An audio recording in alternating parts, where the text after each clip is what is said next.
Hi, I'm Alex Archbold, and I've been buying and selling antiques since I was 9 years old. From basements to scrapyards, I'll look just about anywhere I can to find lost antiques and collectibles. And sometimes I'll go big and buy everything. With my wife and kids, we run an antique shop in Edmonton, Alberta, Canada, filled with some of the most unique items we can find. I never know what's going to happen or who I'm going to meet. This is our life, this is our adventure, and this is Curiosity Inc. From home, honey.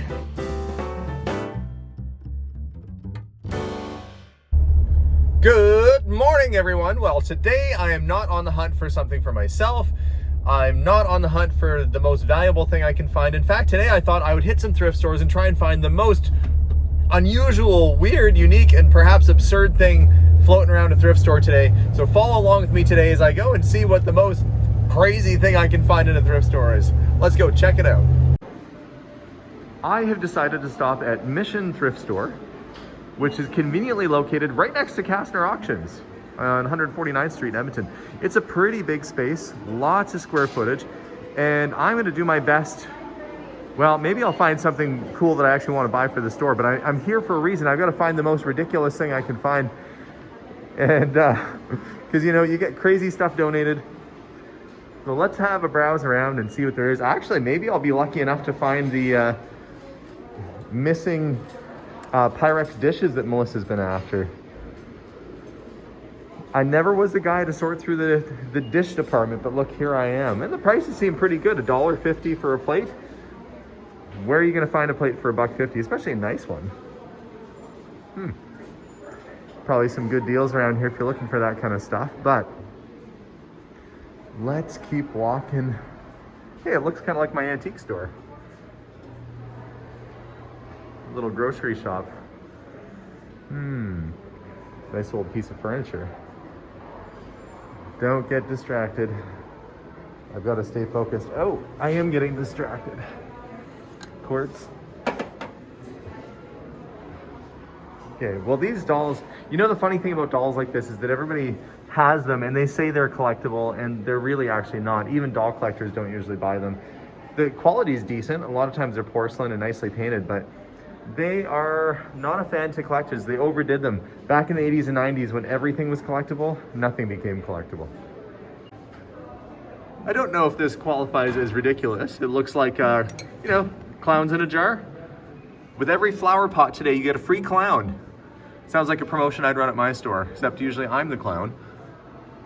Oh, keep browsing around. Usually old records never fail to provide a funny album cover like James Last, who is reclined in his chair looking all sophisticated like for a polka party. See, there's always a good laugh amongst the amongst the albums. Well, this is getting up there. Okay, Charlie McCoy, they had the idea for a country cooking album. So when they say, Charlie, we're gonna get you to wear a hat at a barbecue.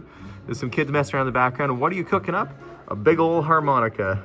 You know, and the kids are like running for it. Of all the concepts of all the album covers, this guy is like, are you sure this is a good idea? I can't believe you're doing it. And he even does not look impressed. He's like, can we just get this picture over with? Who knows? Maybe it's a good album, but let's see what else is in here. Here's another one that just makes me smile. These guys apparently are gonna get on that train, and that guy's like, you are not getting on my train playing those accordions. All these people look shocked. Like, please, of all the things you don't want to hear when you're trapped on a train, it's two people playing accordions. Maybe in Germany it's different, but I don't think that'd fly over here. Ray Conniff, this album just has really awkward and frightening artwork on the cover. Love me. Ugh.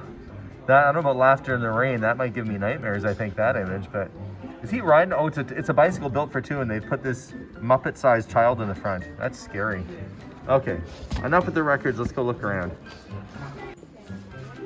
Well, of course, I have to stop and look through little baggies of toys because sometimes there's really good treasures that are missed. There's a bag of Pez here. Now, if it was an early Pez dispenser, it might have the footless version where it doesn't have a little foot there. Some can be worth hundreds of dollars, even thousands of dollars to the right person. So it is worthwhile. Hey, look, this bag has a early Transformer in it for $5. I think I'm actually gonna buy that. assuming it's somewhat complete. I think it is. Cool. Yeah, there's an old transformer in there.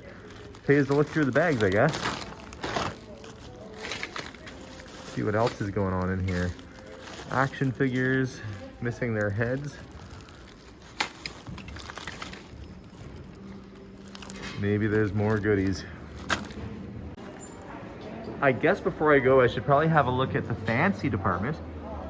Costume jewelry and who knows what else. Actually, that's a silver bracelet right there. I don't know if you can see it. It's $13. That is a silver bracelet with inlay. That's a good price. The cat brooch.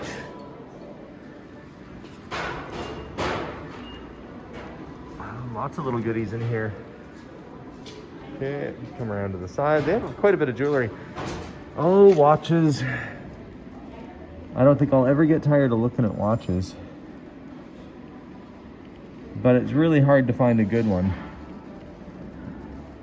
A lot of times people discount the old ones and they think that they're not as collectible, but in fact it's the old watches. It's pretty much the only thing I ever look for. Some old ladies' watches.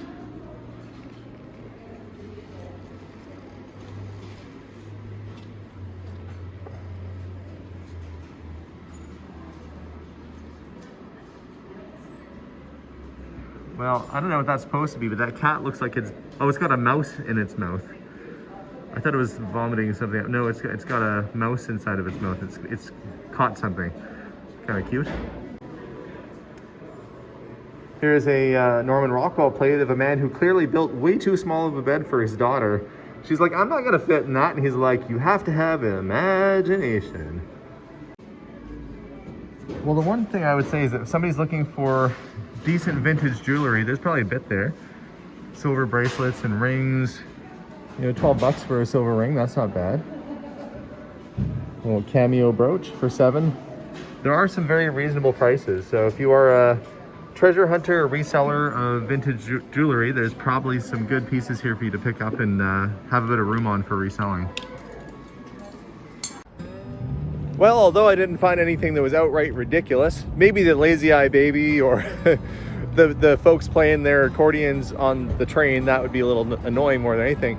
I did come out with a 1980s, it looks like a Fiero transformer. Kind of cool. And a couple of Hot Wheels. So $5 investment, a little bit of fun.